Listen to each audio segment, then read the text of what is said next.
we didn't take a break, but we took a little time off from our normal pattern on Saturday night and went on to the Christmas theme and kind of got carried away with that. And so we're going back to what we were dealing with way back when, and it's been so far that you don't remember, and probably that doesn't have to be very far back for that to happen. But we're looking at Matthew chapter 13, and we were dealing with the parable of the tares. Jesus is giving a whole series of parables in Matthew chapter 13. And in the progression of this whole of Jesus' life and whole ministry, as it began to unfold, we saw that he was having overwhelming trouble a whole day with the Pharisees. They were at him. He was doing miracles. They got all upset about it.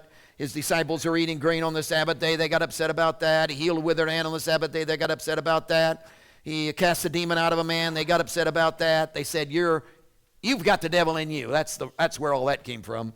And Jesus has just had it some day with the Pharisees.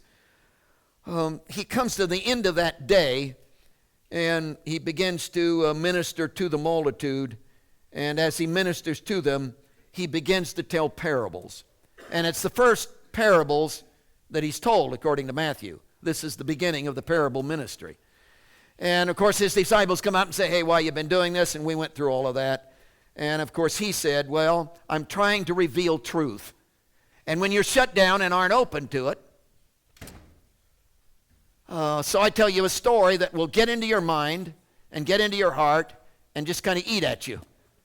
And you'll just kind of live with it day after day and say, wonder what he meant by that." And finally, one night in your sleep, it'll get you. So I'm planting a seed in your life with this parable. That's basically what he said. So that's why I'm telling parables. But he said, for you disciples, it isn't that way because you're open and you're seeking. And so I'm going to explain it all to you. So some of the parables, he even gave us his own personal explanation of what he was saying. So there's no room for interpretation. The first parable, of course, was the parable of the sower. And we dealt with that. And it's different then than the other parables that he tells, which is kind of interesting. See, in the parable of the sower, which is verse 18, chapter 13, therefore hear the parable of the sower. And he just tells it. But in the parable then of the wheat and the tares, which is the first one, he says, the kingdom of heaven is like. And all the parables following start like that. The kingdom of heaven is like. So whatever the kingdom is, which is Christianity, which is your relationship with him, he is explaining that, the dynamic of that, the kingdom of heaven. So that's the parable we're looking at in verse 24, the parable of the wheat and the tares. And I want to read it to you. Another parable he put forth to them, saying, the kingdom of heaven is like a man who sowed good seed in his field. But while men slept, his enemy came and sowed tares among the wheat and went his way. But when the grain had sprouted and produced a crop, then the tares also appeared. So the servants of the owner came and said to him, Sir, did you not sow good seed in your field? How then does it have tares? He said to them, an enemy has done this. The servant said to him, do you want us to then go and gather them up? He said, no, lest while you gather up the tares, you also uproot the wheat with them. Let both grow together until the harvest, and at the time of the harvest I will say to the reapers, first gather together the tares, bind them into bundles and burn them, but gather the wheat into my barn. That's the parable. Now, he tells a couple other parables, but then you go to verse 36, and the multitudes have gone away. Jesus goes into this house, and the disciples came and said, hey, explain this parable to us. So Jesus gives his own interpretation of this parable. Now, we've been walking through an outline, and I wanted you to see this outline. So Sean is going to put it up here has put it up here on the board for us because my writing was so poor he wouldn't let me use the white thing. But that's a sign of intelligence, you realize. So the tares, we've just preached on this Saturday after Saturday after Saturday, so this has really been lengthy, but we're not going to go over all of that, obviously, tonight. We started with the tares, the start, which is found in verse 25, capsulized in verse 25. And in verse 25, then you have three ideas giving us the concept. One was the adversary. For he says in verse 25, but while men slept, his enemy came. So there's an enemy, folks. There is this guy, there is this individual, there's this person who's against you. Do you recognize that? Somebody hates you. And it's not me. Somebody doesn't like you. Somebody wants to destroy you. Somebody's after you. And the interesting thing about this adversary is that he's very artful, which is the second idea, which is the idea in the passage that says, but while men slept. See, what he does, he always does when you're asleep. Not meaning sleep, although that's in the parable, but meaning it's deception. So the enemy is always in the business of deception. He's always deceiving. He never, ever tells you the truth. Because if he told you the truth, you'd say, hey, I'm not buying that. I'm not in. Hey, I don't want that. You'd run away. So he lies to you and suckers you in.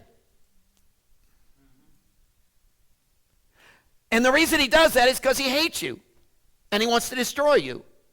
So he allures you, suckers you in, pulls you in, and traps you in that deceit, and you live in that lie and end up in destruction, destroying yourself. That's what he's saying.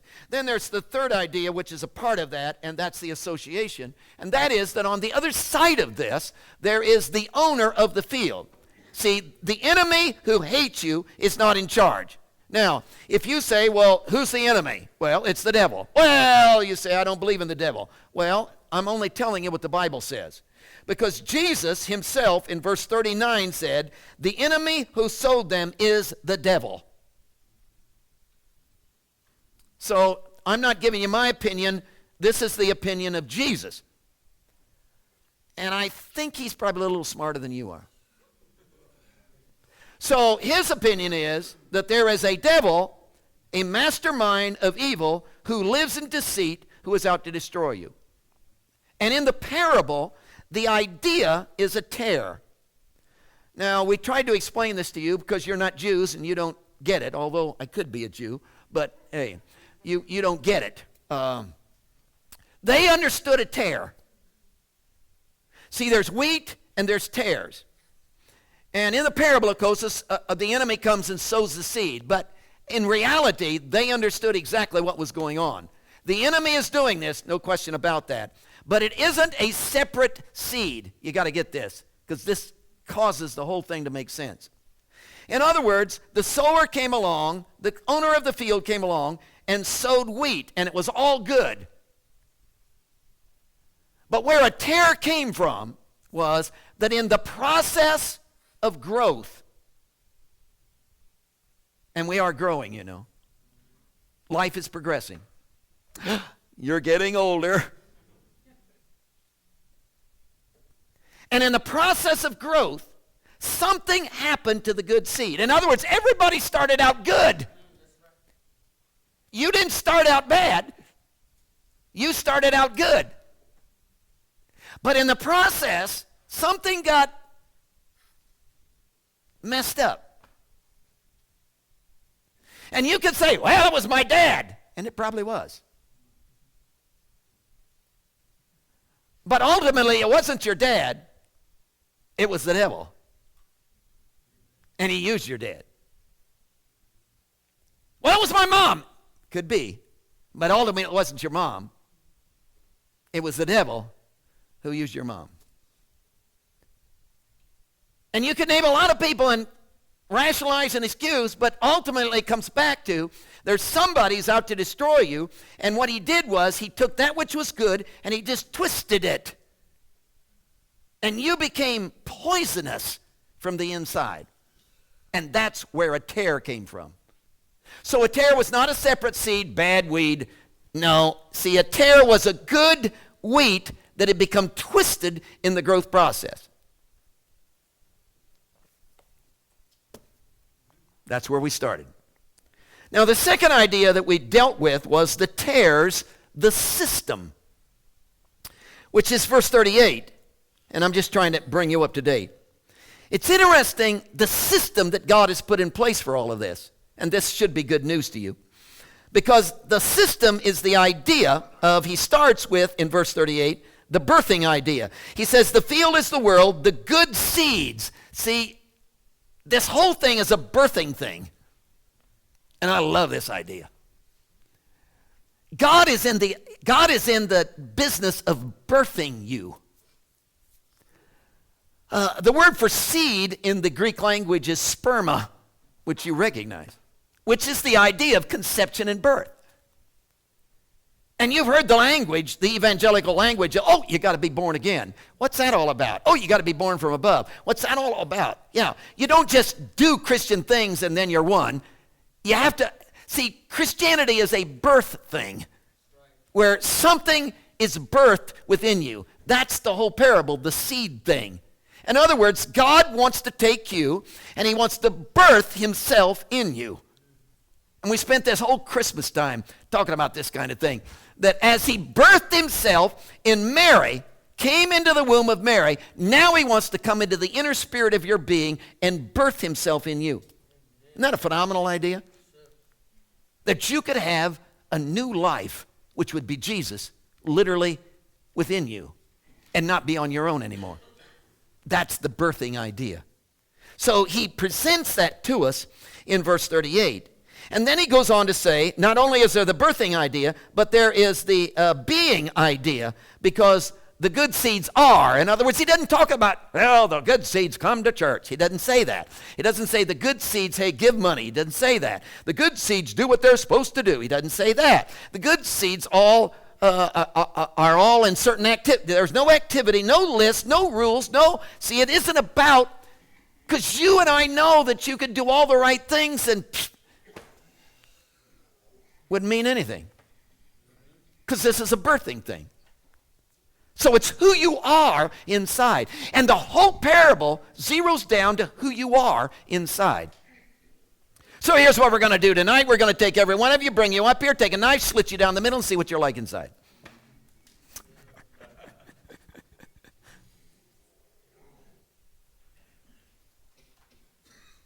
Because that's the real deal, what you are inside. Because you can fake me out, and you do. Because I'm easy to fake.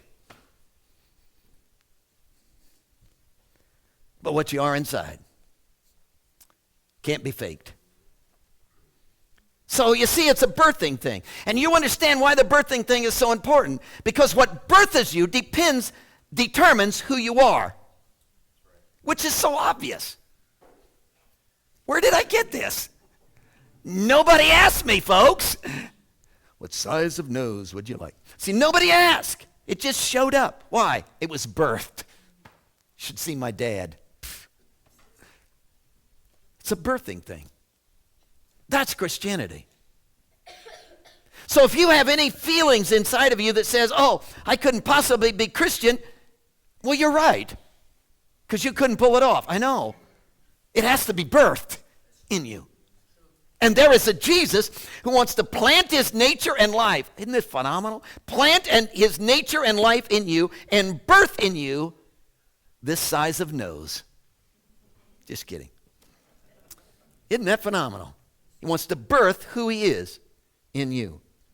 And of course, then you note there's the beaming, which is verse 43. Then the righteous will shine forth as the sun, which is the whole future deal, which is phenomenal. Now, that brings us up to date. We're starting then a new section on this tares thing. And I want to start, we'll only get started, obviously, tonight. But it's a phenomenal concept. We're going to deal with the tares, the settlement. And this is found in verse 40 and 42 of the explanation of Jesus as he explains the tares. Now, there's three ideas, and we're not going to do all three of these tonight. Probably won't even get the first one done. One is initiated by completion. That's what we're going to try to deal with tonight. And the individual of conflict, which we will deal with sometime, and the intensity of consequence. I want to talk to you tonight about initiated by completion. This could change your life. I want you to think with me. Start with this, number one, anger. Anger, yeah. When you come to the parable, and the whole thing is wrapped up. Now I'm talking about the end of the world. Whoa. I'm talking about the second coming. Yeah. I'm talking about Judgment Day. I'm talking about when God splits the eastern sky wide open, Jesus shows up, riding on his white horse or whatever, and here he is, and the whole thing is wrapped up and shut down, and the end of the world is here, and nobody cares about your bank account, and nobody cares about the job next week, and nobody is concerned about where you're going to sleep that night, and the whole thing is wrapped up, and Jesus has appeared, and we are at the end of the world, and you are going to stand before an almighty God. That's the parable. Did you notice he said that? Look at verse 40. Therefore, as the tares are gathered and burned in the fire, so it will be at the end of this age. Folks, things are going to be completed. Now, here's what's so interesting to me. See, what I've learned all my life, I've been told this. Are you with me? All my life, I've been told this. The world is going to come to an end. Why? God has finally got fed up with this.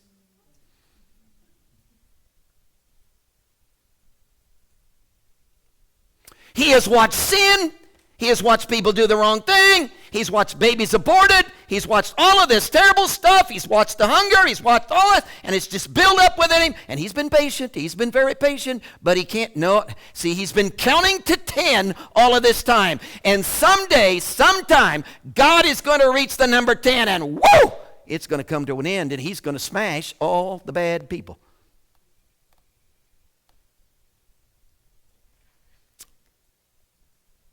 That this has been building in God all this time. And he's been merciful, and this is the hour of grace. But finally, ladies and gentlemen, the hour of grace is going to be over, and God has said, I'm peeling off my Calvary love gloves, and I'm going down to bare fists, boys. And he's coming after you. And the day of judgment is upon us. That's what I've been taught all of my life. Here's the interesting thing. Come on, think. In this parable, as Jesus talks about all of this in his own explanation, there is not one single indication of emotion. It's all matter of fact. Oh, you mean there isn't a judgment? Didn't say that. You mean the world isn't going to come to an end? Didn't say that. You mean it isn't going to be all wrapped up in Jesus coming back the second time? Didn't say that. There is an end of the world. Things are going to wrap up. God is going to come. Jesus is going to show up. There is the wheat and the tares are going to be divided. Sheep and the goats are going to be divided. The wheat is going into the barn. The tares are going to be burned. There is a hell. There is a heaven. I didn't say there what I didn't. Hey, I'm not disagreeing with any of that. I'm just telling you that in the Bible, in this parable, there is no indication at all. Think about this. No indication at all of emotion. I take that back. There is one indication. And guess who had the emotion? The servants. Because when you go to the parable, that's verse 28 now, or verse 27, the servants of the owner came and said, Sir, didn't you sow good seed in your field? Why are there tares? You can hear them raise their voice, can't you? Why are there tares? And he said, an enemy's done this. And the servant said, well, bless God, don't you want us to go out there and tear out all those tares and just take care of them? Well, and he said, no. See, the ones who had the anger, the ones who had the emotion were who? The servants. Wouldn't it be interesting if we're the servants? Yes, sir. And we like to get a hold of tares and rip them apart. Don't we? There's a tare over there. Get him out of here. See, we're the ones that like to do that. See, we're the ones that get this feeling of, oh, you do this to me and then you do that to me and finally you push me too far and I just can't take it. See, we're the ones that are that way, aren't we? But he's not. See, he's not counting to 10. And finally, when he reaches 10, you better go. You better get out. Well, you better, because he'll smash you. See, that's not any place in the parable, folks. And he's talking, Jesus, this is Jesus' idea. So I'm trying to relate to you that, oh man, I hate to say this. Wouldn't it be interesting if everything I've been taught has been wrong about that?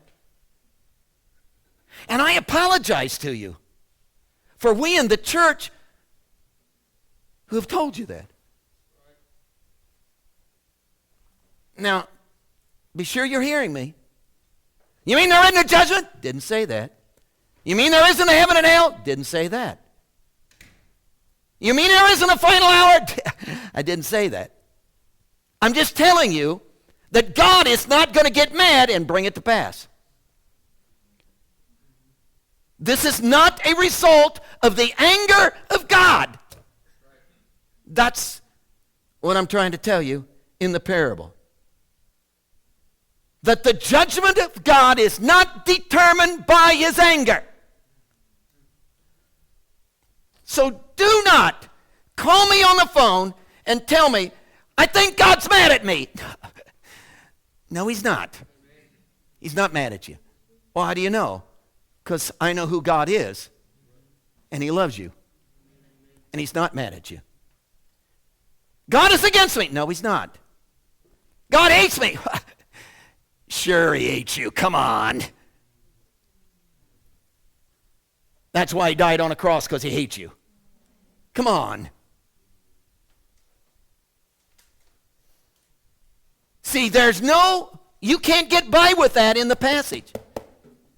See, in the passage, there isn't any anger going on here. God isn't bringing the end of the world because he is angry. I got to get on with this.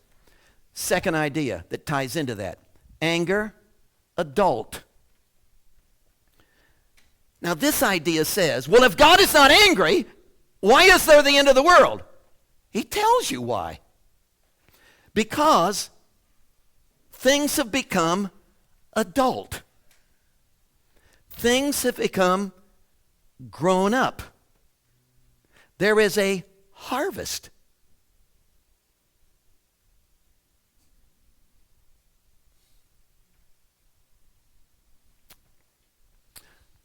How can I illustrate this for you? Oh, we get these vegetables, we get this fruit, we get fruit stuff, and we bring it in here and put it in a big box, and we put it on the shelves back here. Bananas, bananas. And I get them, I take them home and freeze them. But, hey, there's lots of bananas. Oh, they're usually when we get them, they're ripe. I mean, you better eat them. I mean, we don't get green bananas. They were green, but they're not green now. By the time we get them, you better eat them that night. But we don't. So they're still there. And then they get a little specks of brown all over them. And hey, they're still usable, but they when you open it up, anyhow. Then they really get brown all over. And then and then there's this aroma in the fellowship hall. Because things are ripe. And what do you do with them? Well, I walk into the fellowship hall, madder than a hornet. I hate rotten bananas. Those stinking bananas. Why did they get right? And I grab all of them and I take them out. No, I have no emotion about that. Rotten bananas is smelling up the place. What do? You go get the box, take it out, throw it in the... What can you do with rotten bananas? I mean, rotten bananas.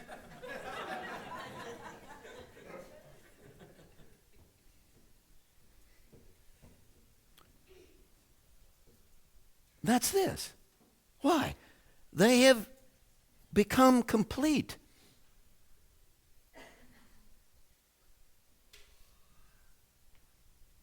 That's what he's saying. Isn't that interesting that parable after parable after parable in this passage says that? And he uses the imagery of the harvest, that things are progressing.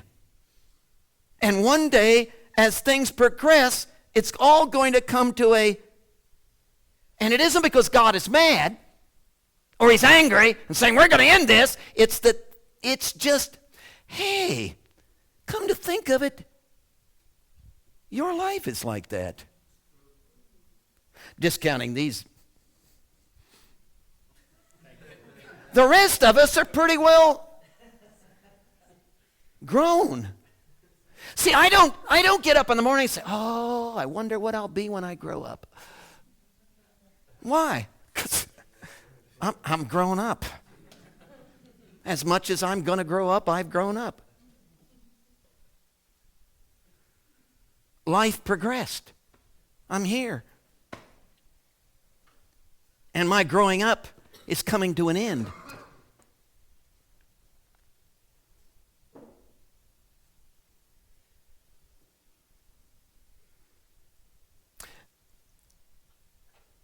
Do you realize your patterns are being set?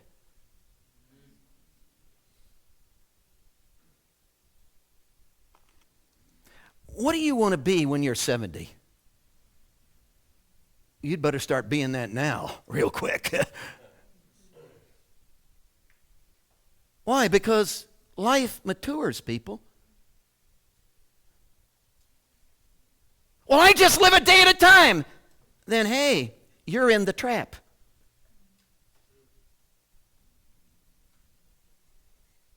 Because you are developing ideas, patterns, you're going in a direction. And I've used this illustration before, but my life changed. I pastored a church, wife and I pastored a church in Georgia called Flippin', Georgia. Anybody know Flippin', Georgia? Woo, little old town, cemetery and one church. And we had a saint. If you'd go into this community and say, I want somebody to pray for me, they'd say, oh, you need to go see Miss Willie. Miss Willie was her name. Never married, old maid, retired school teacher. She couldn't have been tied down to one kid because she mothered the whole neighborhood. And she was a saint.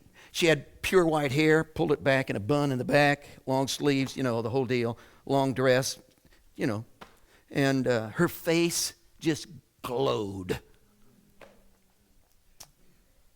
And she was so sweet, if you drank coffee, you didn't need to put sugar in it when you went to see her. And I'd go call. I was a pastor, so I'd go calling on her just to help her, Shoot. I never helped her. She always helped me. And one day, I was sitting in my study and thought came to my mind, I wonder how she got that way.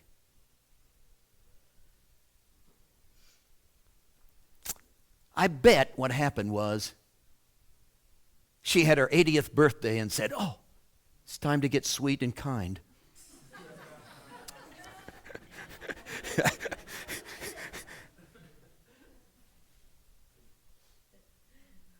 You know that isn't true. How did she get that way? It took a lifetime of walking with Jesus. We moved from there to, we came back to Indiana. And I was pastoring, my wife and I are pastoring another church. And I met this older lady. She was a retired nurse. She lived in this little apartment. I'd come in and she was so mean. She was so nasty. Grocery store was right across the street. She used to call them and they'd bring food over. She'd order her groceries and they'd deliver it. She'd pay for it. But she got so mean that they wouldn't do that anymore. That's how mean she was. And I'd go to the door and knock and she'd just lay me out and I'd just look at her and smile. And in my office one day, I thought, I wonder how she got that mean. Well, she probably just got her 80th birthday and said, I think I'm going to be mean. I've been sweet long enough. Come on, folks. You are becoming something.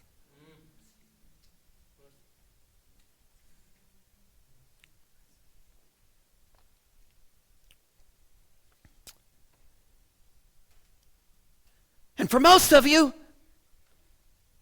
you might feel like, well, man, I'm not a kid anymore. My patterns are set. Can you imagine being like you are in the circumstances you're in for the rest of your life?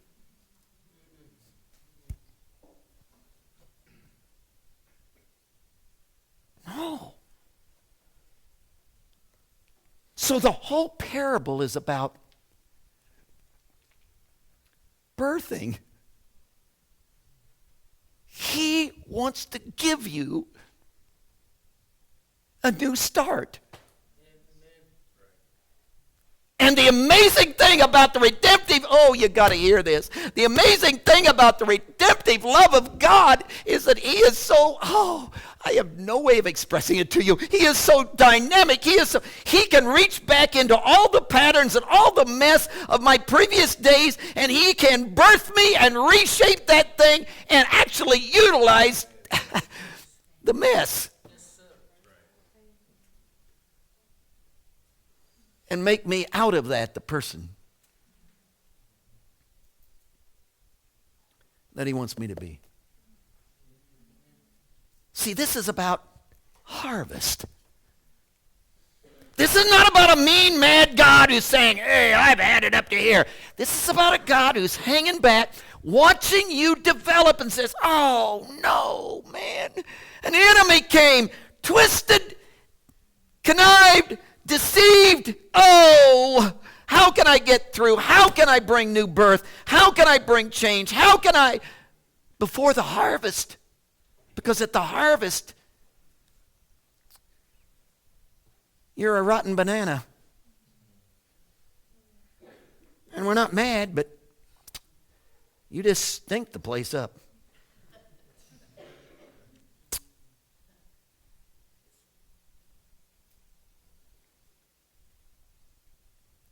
So what are you becoming?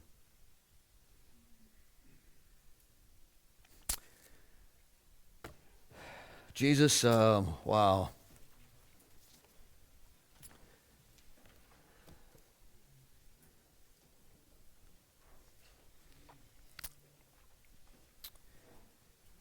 Lord, every ounce of rottenness in me that's becoming brown and all the patterns of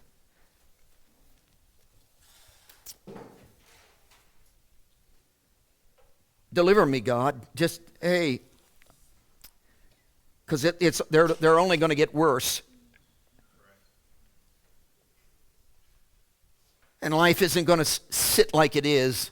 It isn't going to stay like it is. It's just going to, and I'm becoming more fixed and I'm becoming more settled and the patterns in my life are becoming, I'm digging ruts that I'm never going to get out of. And they go deeper and deeper every year that goes by.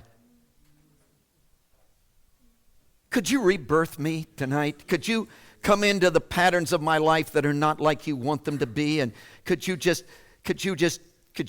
that ground up? Could you smooth it out? Could you fill in the ruts? Could you plow it up? Could you plant new seed? Could you bring a birthing in me? Could you? Please, God.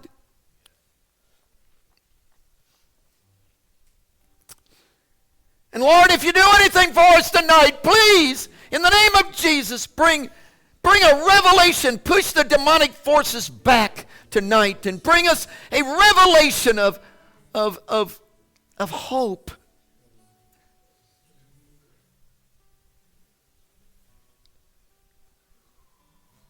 That it's not complete yet. The harvest is not here yet. And I'm not full grown yet. And the patterns are not set yet.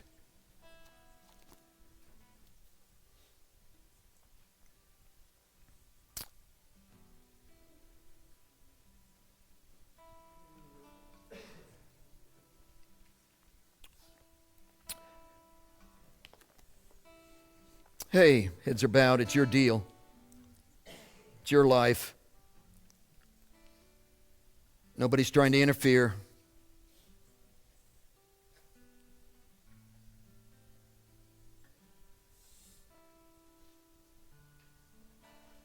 But oh, you could. You could. And He will. He will. Would you respond to Him tonight? Would you allow Him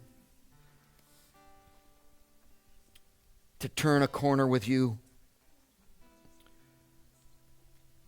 The things in your life that you don't like about yourself.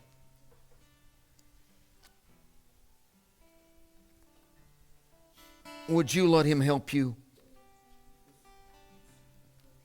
Would you let Him birth new life in you?